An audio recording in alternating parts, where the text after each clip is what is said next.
The world that you thought existed is gone. It's already gone. If you truly look at the world economy, if you truly look at what's happening with recessions and the shock waves that are happening around the world, if you look at big business and how it's reacting, the climate has already altered the tapestry of everything we touch. And we're pretending like it hasn't. We're living 10 years ago versus living now. Hi, I'm Sophia Li, and you're listening to STEWARD Podcast. We're a new podcast rewilding minds and media for a thriving planet and asking the questions on top of everyone's minds. This first podcast is asking a very hard truth. Have we reached 1.5 degrees Celsius? This conversation was filmed at COP29 in Baku, Azerbaijan, as I chatted with acclaimed filmmaker and climate activist Josh Tickell. He's the mastermind behind the documentary Kiss the Ground, which is a 3-part feature-length documentary series on solutions to combat the climate crisis. Common Ground, their second part of this trilogy, is currently streaming on Amazon Prime. And a quick word from our sponsors. Okay, so the number one question I get asked on panels and interviews is, what's one thing I could do for the planet? Getting locally involved in activism seems like it could be a lot, but one easy thing we can all do is to stop trashing our food. Seriously. So the bad news is that over 1/3 of food produced in the US is never eaten, and most food in landfills comes from residential homes. Food, it doesn't break down in landfills, so it just rots and ends up emitting huge levels of methane. So it's not restaurants or businesses that are the biggest problems, it's right in our homes, and we contribute 63% of food in landfills. The good news, there are better options than tossing food in the trash. From composting to food recycling, there's a solution for every household. I personally use Mill. It's a food recycler that handles peels, bones, stalks, and leftovers. And there's no mess. I just drop in my food scraps, and when it's full, I use the clean, dry grounds and mix it in with my garden. Visit mill.com/steward for more details and an exclusive offer. All right, on to the conversation with Josh. Josh, you do a great job of this. How do you tell these stories without provoking more fear? Yeah. Well, and that's part of what's interesting to me about this cross-generational conversation. And, we're having a cross-generational conversation right now. Like you and I we're peers, right? I hope so. Yes, we are, Josh, yes. We're peers, but we're also from different generations. So I'm constantly looking to you and to people who are way younger to me to be like, okay, how are you guys cracking the code? What are you guys doing to get this sort of pop or the hit in terms of pop culture wrapped around the big issues? It's no longer like a polar bear guilt, don't eat that hamburger, don't drive that car kind of vibe. That's never going to fly with any generation. But there are new storytellers telling new stories in new ways. And I met a bunch of them here, and they're so inspiring. You're one of them. That I think there's something new sparkling. There's something new in this space. At least I hope. I kind of feel it, No, I feel it too. And I think when I watched Kiss the Ground, I was like, oh, you're empowering me with a solution. You're not trying to captivate my fear, or you're also not trying to shame spiral me. And a lot of climate storytelling is this shaming, like shame spiral. Ooh, I love that. Yeah. I mean, I don't love that it happens, but that is a critical distinction for us to talk about. Yeah. And that's actually what happens. And there's actually this professor at the University of Amsterdam who studied if all this doom and gloom in the media was actually making people more incited into climate action. Yeah. And he found that actually, no, it was bringing them into a paralysis, and they would get more detached from climate crisis. Yeah.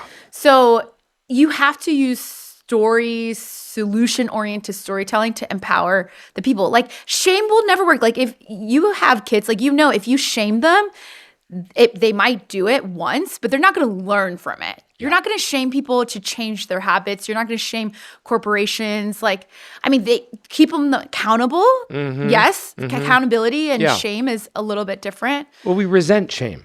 Right? Yeah, exactly. Shame will breed resentment at some stage, either on an individual level or a social level.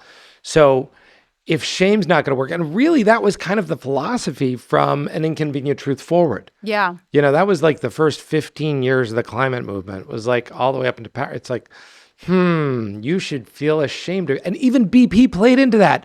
Oh my God, After yes. the oil spill, your carbon footprint. They created the idea of a carbon footprint, and they put the onus on the individual. Yep. They're not doing anything as an oil company. Yep. It's all your fault that you're driving to work Yes. to feed your kids.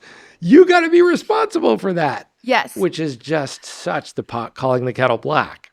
Right. Yeah. BP popularized the individual carbon footprint. They notoriously paid millions for an agency to make it a mainstream thing, the individual carbon footprint. And we're still talking about that. Right. We're like, well, our carbon footprint, yeah. Dude, that's an oil created construct. So that's literally the system, right? Yeah. A lot of people are confused. Like the system's created the climate crisis and everyone's like, what's the system? It's like, it can be so ambiguous, but that literally is the system, is where companies like fossil fuel companies that have the wealthiest platform end up then creating and perpetuating this cycle where they don't take any ownership and they continue to make more money and everyone still stays lower middle class. Yeah. So can I ask you a personal question? Of course. How old are you? I'm 33 years old. Okay. Yeah. So, I would consider that young.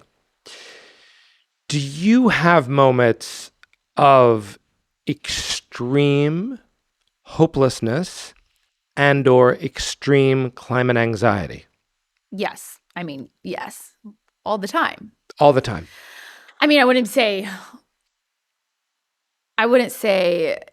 every day, but I would say how I regulate my emotions is that would happen probably 2 or 3 times during the year where I really am very low about the state of humanity. Yeah. And yeah. But then I remind myself that moving through the climate crisis is like moving through the grief cycle, because we are collectively and individually grieving.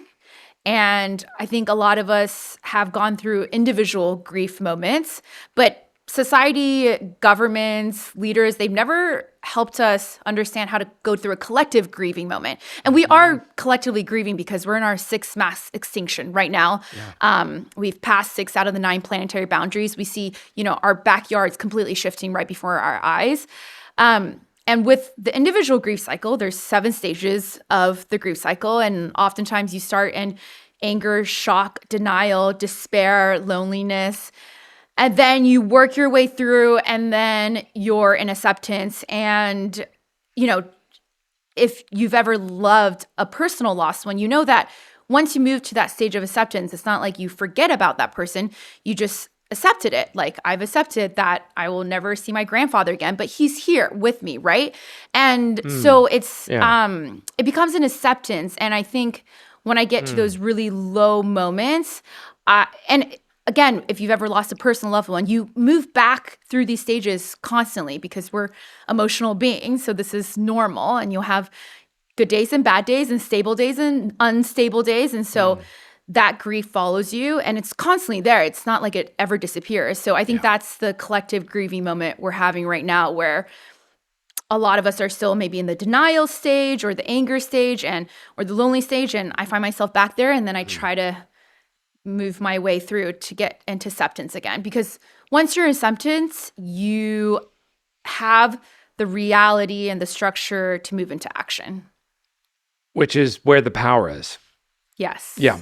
And I think it's powerful for you to talk about this. I think it's powerful for all of us to discuss this. People who don't even consider themselves in the climate movement experience eco-anxiety or some form of it. Yeah. And the danger, we touched on this before, but the danger is isolation. Because if you're feeling that eco-anxiety, the anxiety of, the environment as a catastrophe, and you think you're alone, it's a heightened sense of fear. It's a heightened sense of threat. And if you're in fight or flight, because your circumstances that surround you are basically saying, look, the environment that sustains you is going away. It's really hard to think. It's really hard to regulate. It's really hard to breathe. It's really hard to come up with solutions. Yeah.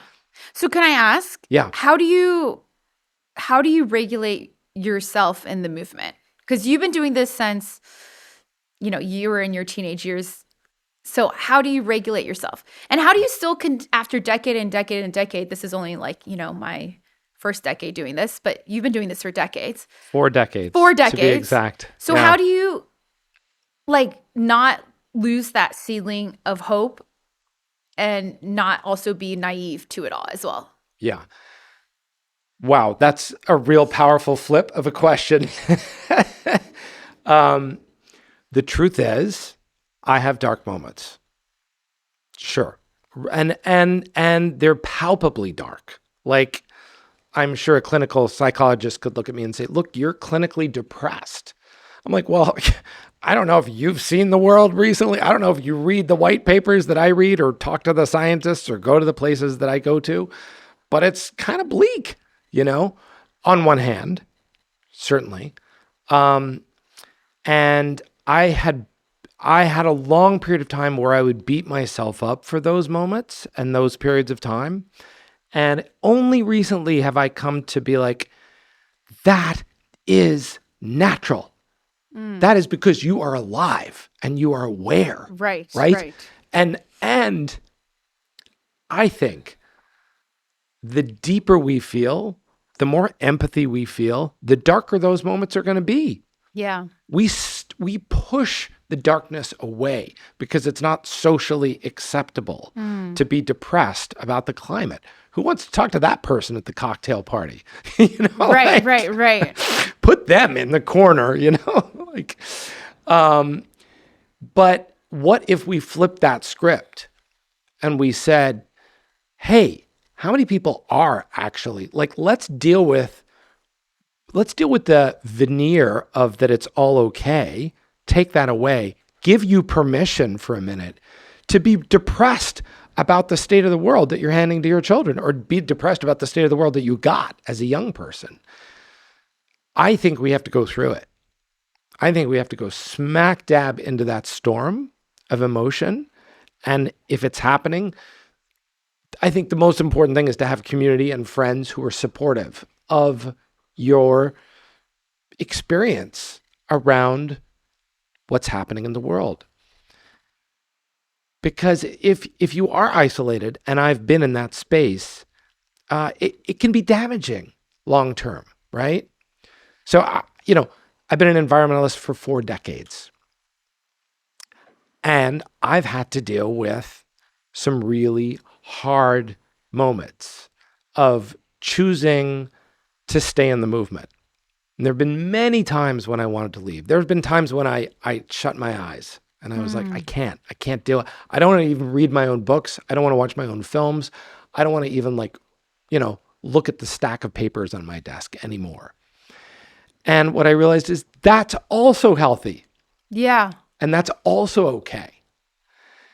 And so for me, I kind of only in the last 5 years have developed some protocols. What are your protocols?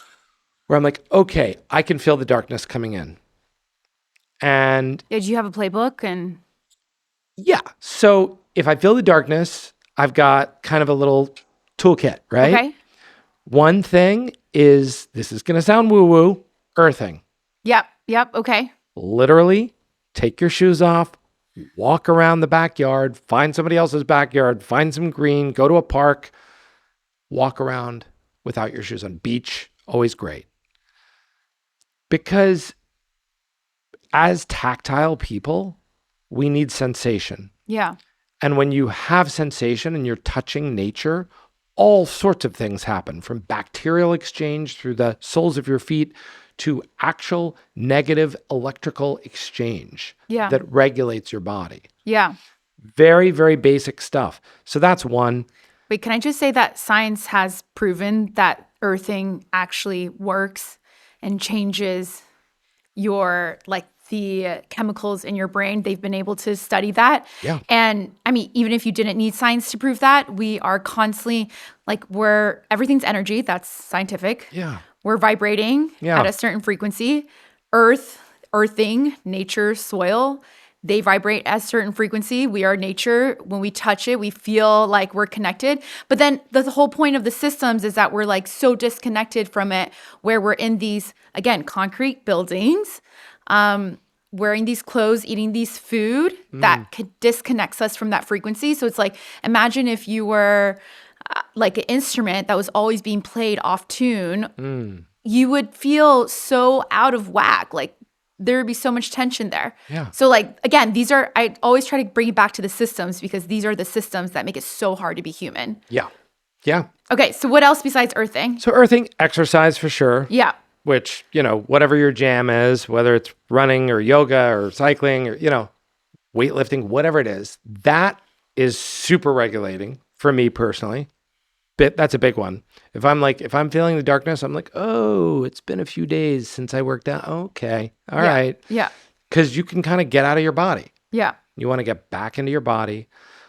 Looking at sleep and diet, oh, am I dysregulated? Oh, yeah, I kind of stopped like sleeping my regular schedule. Okay, let's go back to the regular schedule.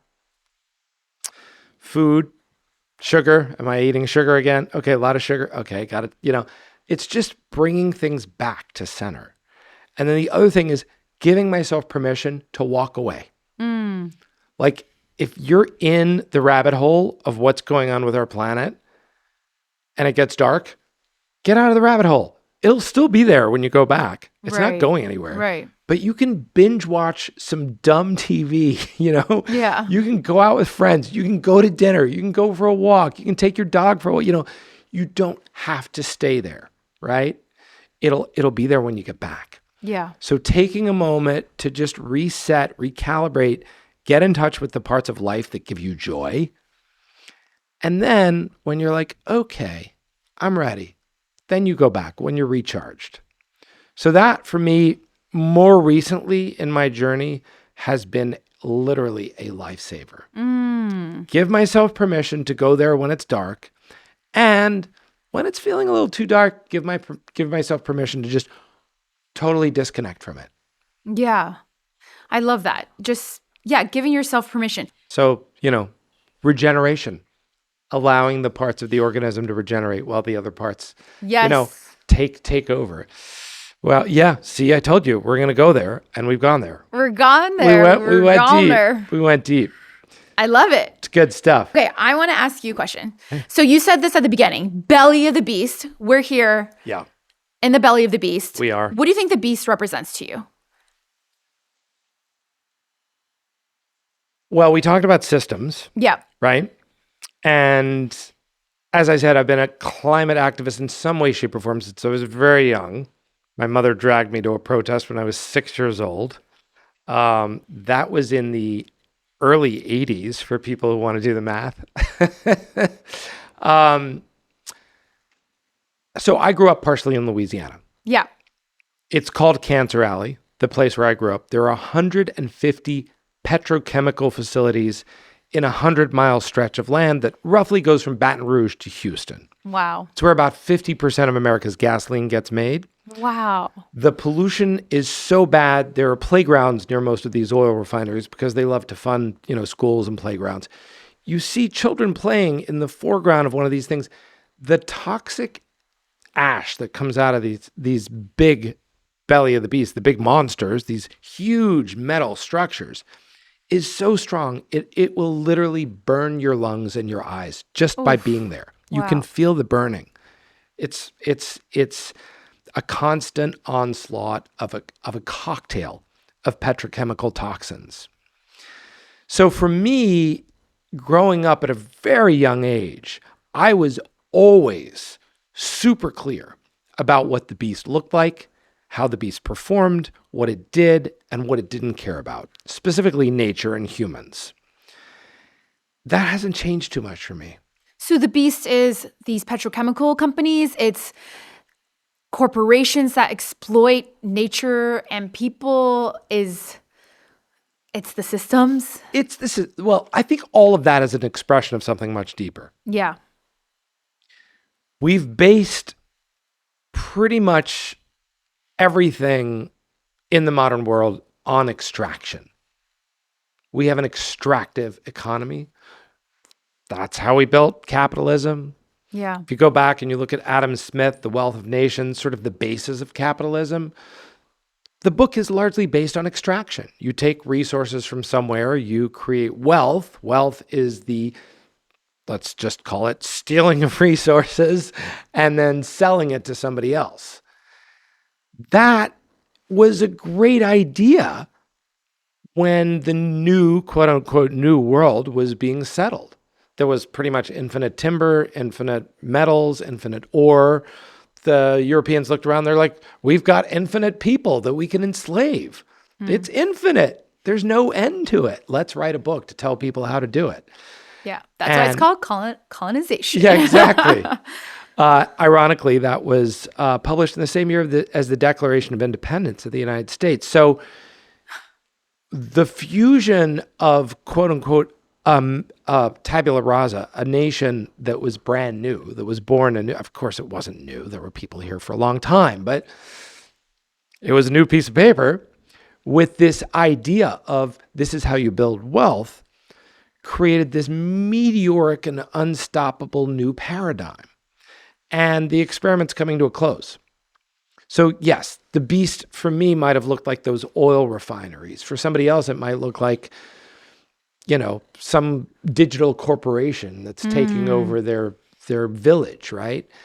But it's all extractions of it is all extraction. It's extractions of extraction. It's pieces of a paradigm. They're expressions of a paradigm. And if we want to go a different direction, we're going to have to create a different paradigm. And I think that's what a lot of these conversations are sort of edging up towards, ESGs, and maybe that even before that, that was the natural step or the triple bottom line. They're sort of corporatizing this idea of a closed loop system, closed loop economies, B Corps, and so on and so on. More acronyms. Yeah. Wait, but before we get to a new system or new paradigm shift, we have to know the truth. And I think you'll tell me the truth because everyone here at COP, the belly of the beast, they talk about how 1.5 degrees Celsius, we must maintain our 1.5 degrees Celsius goal for a viable future. That's been every COP since, COP basically started. And this year, the World Meteorological Organization, the WMO, they've already released that 2024 is not only going to be the hottest year on record for the third consecutive year in a row, but it's going to be the first year where we surpass 1.5 degrees warming. So it's already happening. And we're talking about it like this, like, yes, we have time. But this year, we've already surpassed it. So can you just tell me the truth? We're not going to meet 1.5 degrees, are we? And what does that look like? Like, what is that reality? Like, I think in order to have a paradigm shift, we need to understand, like, what our true reality is instead of grasping at empty straws. Yeah. I think it's time to come to grasp with the reality and to get real about the brass tacks. The Guardian did a pretty thorough survey of the IPCC scientists that put that data together for the 1.5, 3 degree world and 4.5 degree trajectories. The majority of them concur that 1.5 degree thresholds have been surpassed. It's already been surpassed. It's done. Even though opening speeches, Secretary General, we talk about it like it's still in reach. I think we have to come to terms that there is a tremendous amount of cognitive dissonance happening. We were sold a bill of goods, and the bill of goods was solar panels and LED light bulbs and compact fluorescents and energy efficiency are going to fix this problem. Meanwhile, in reality, you have a exponential growth. You have exponential growth, and you've got a population that's hurling toward 10 billion people. And a huge portion of those people are still living at or below the poverty line, and they don't want to be there. nor would you want to be there or me if we were in that position, right? So for instance, India wants to bring 200 to 300 million people out of poverty in the next decade.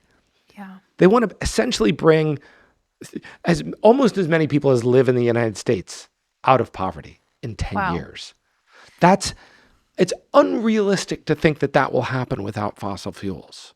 Now, they would never burn the same amount of fossil fuels per capita as an American would, but even if they burn a tenth of the fossil fuels per capita as the average US citizen, that is a tremendous number of people increasing the carbon in our atmosphere.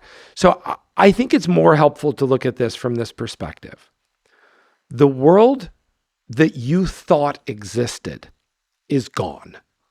It's already gone. If you truly look at the world economy, if you truly look at what's happening with recessions and the shock waves that are happening around the world, if you look at big business and how it's reacting, the climate has already altered the tapestry of everything we touch. And we're pretending like it hasn't. We're living 10 years ago versus living now and looking at what's happening 10 years from now. And that's disenabling us from getting real about solution pathways, because solar panels require carbon. Yeah.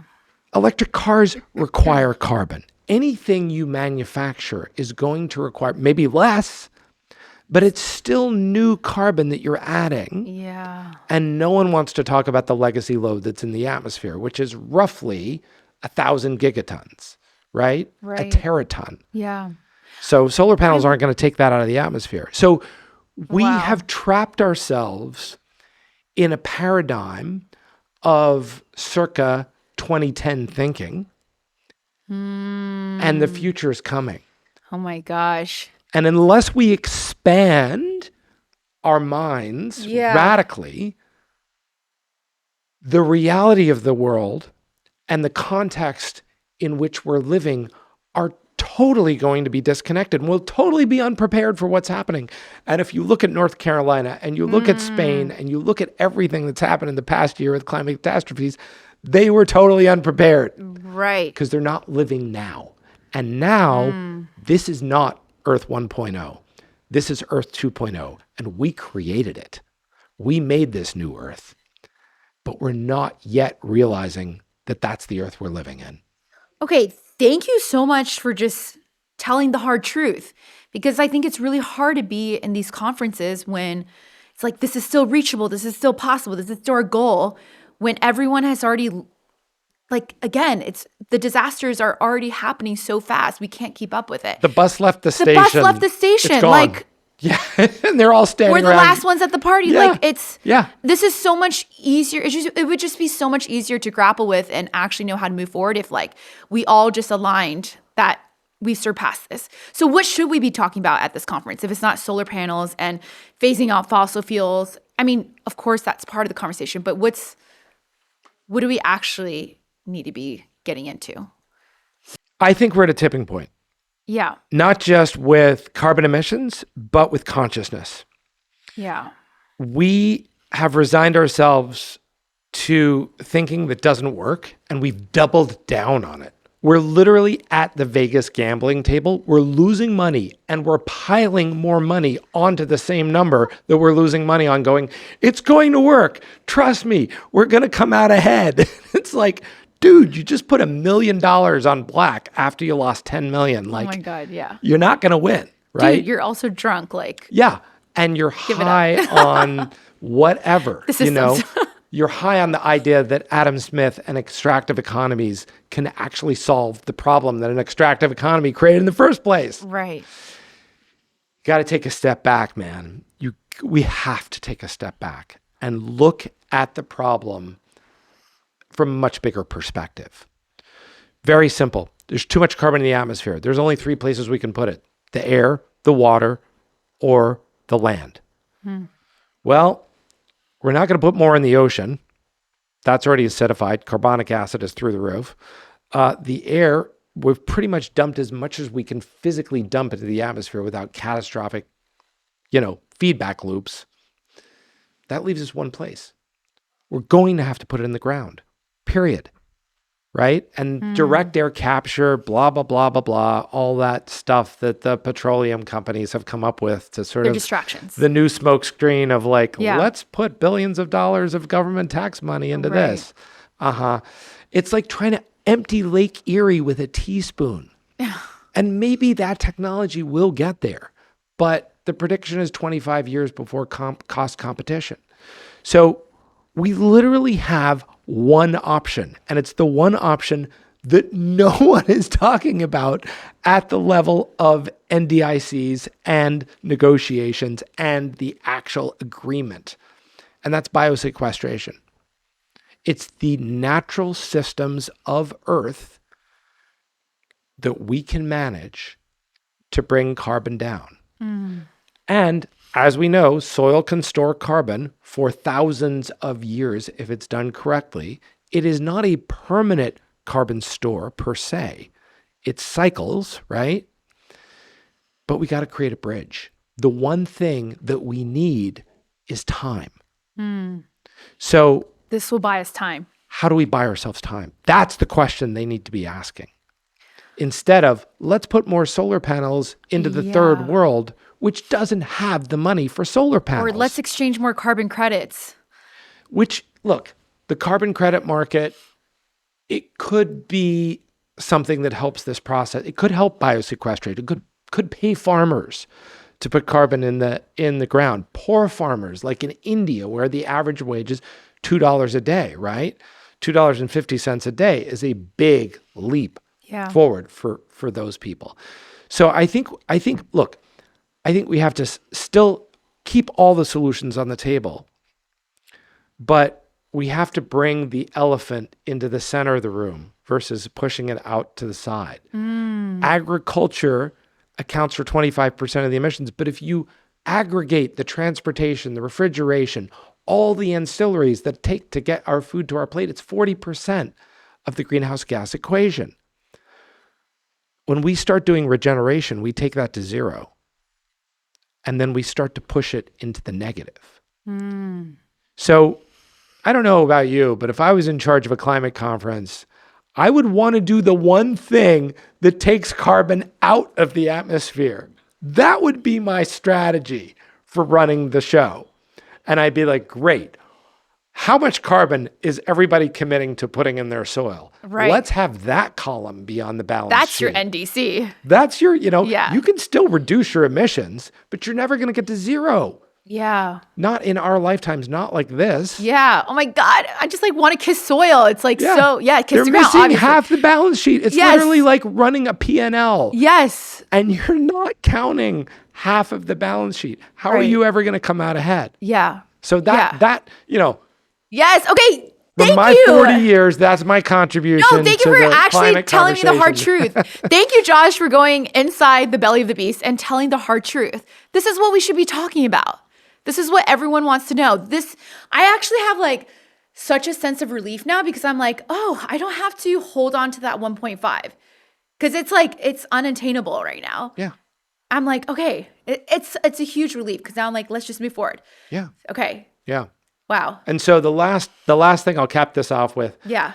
and you and I had the chance to catch up before this, so you heard me say it. There is a movement that's percolating, Yes. and it's very quiet. It's kind of in the corners of the internet right now, and it's called solar punk.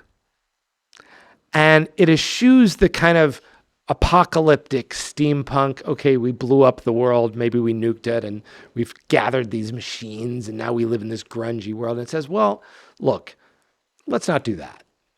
Let's live in this world, the one we changed. It is altered. It is a junkyard ecosystem. It is a plethora of technologies, some of which are good, some of which aren't so good. Let's take the best of. And let's start to build right here, right now. And the motto for Solar Punk is very simple. It's move quietly and plant things. Plant what? Plant plants, plant ideas, plant new narratives, Okay. plant a new paradigm. Okay. Okay. Yeah. I So- hope we could plant all of those things. That's the goal. Yes. That's the goal. That's the mission, I think, of your generation, is to move quietly. And plant a new paradigm. Yeah. Yeah, I feel that. Yeah. And thank you for establishing that, what that paradigm even is. Yeah. Wow. I was part of it. Yeah. Teamwork, right? Yeah. Yeah. Cross-generational teamwork. Yes. We're all part of this microorganism. I'm Josh Tickell. I'm Sophia Li.